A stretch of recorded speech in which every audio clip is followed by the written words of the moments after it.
You're listening to an Airwave Media Podcast. Feel like who art Ed? Try to slice it. Who art is Mr. Wood art Ed me? Good.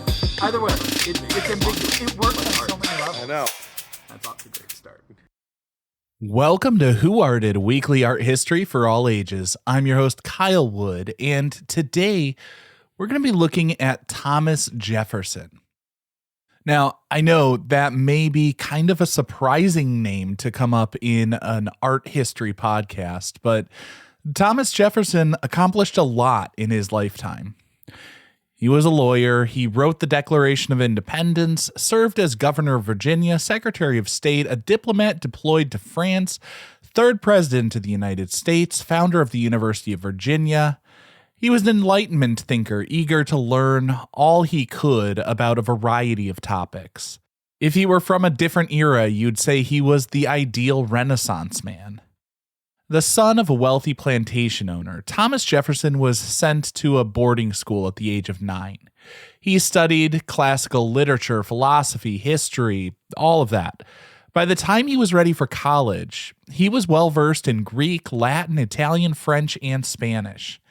In 1760, he began at the College of William and Mary. His first purchase there was 2 architecture books. Jefferson believed that art was a powerful tool. He thought art could inspire people to seek enlightenment. Now, he was not formally trained as an architect. In fact, when Jefferson was born in 1743, the American colonies, yes, it was colonies at that time, because, like I said, he was the one who wrote the Declaration. The American colonies had no schools or colleges offering architecture training. Jefferson taught himself by reading books on the subject. Specifically, he read James Gibbs's book of Architecture and Rules for Drawing Orders, Vitruvius's 10 Books of Architecture, and Robert Morris's Select Architecture. Thomas Jefferson had strong feelings about architecture and design. He loathed the buildings he saw around Williamsburg, saying if they didn't have roofs, they could be mistaken for brick kilns. When he began making sketches to plan his own home, he looked to classical art and architecture for inspiration. He called his neoclassical home Monticello, which is Italian for little mountain. He built his home up on a hill instead of along the riverbank, which had been the trend back then. Probably a smart move building on higher ground, especially now that the world's on fire and water levels are rising. Construction began by leveling the hilltop in 1768. In 1784, Jefferson accepted a position as the American minister to France. Then he became Secretary of State under Washington. During this time in politics, he wasn't so much focused on the construction of his home, but that time in France was influential.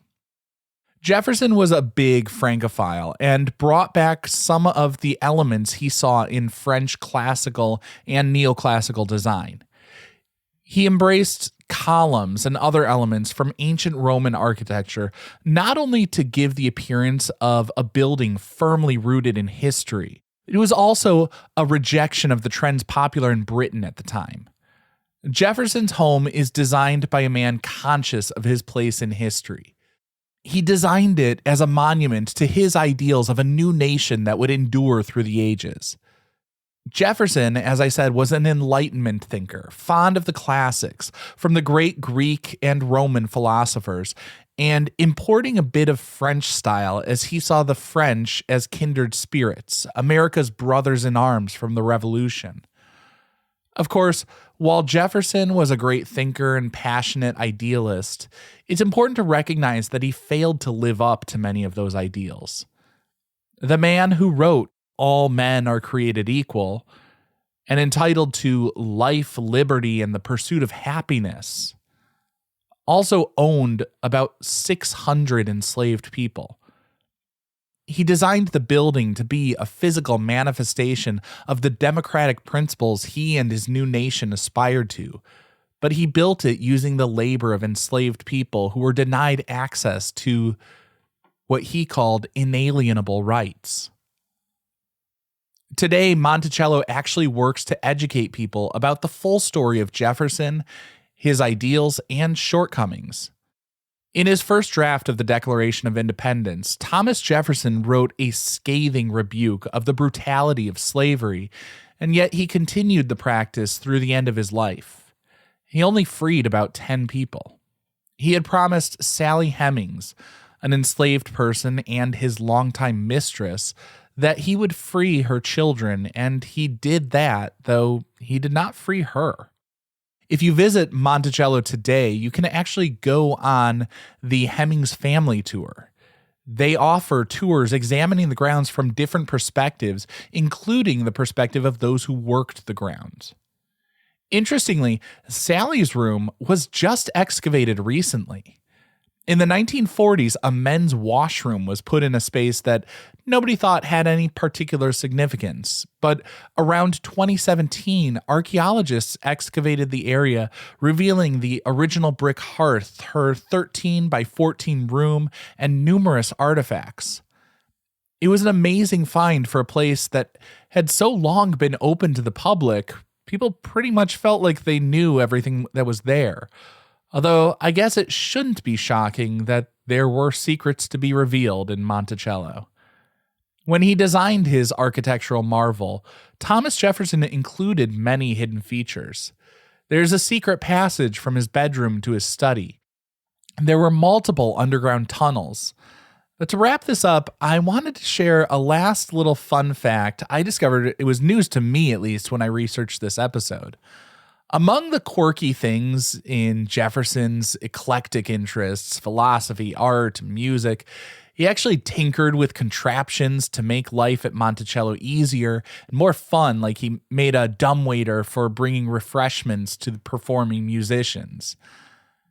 The most delightful bit that I found, though, was that Jefferson apparently had all sorts of pets. I mean, it seems like he had his own like little petting zoo going on, as he had mockingbirds, deer, and for a short period, 2 pet grizzly bear cubs.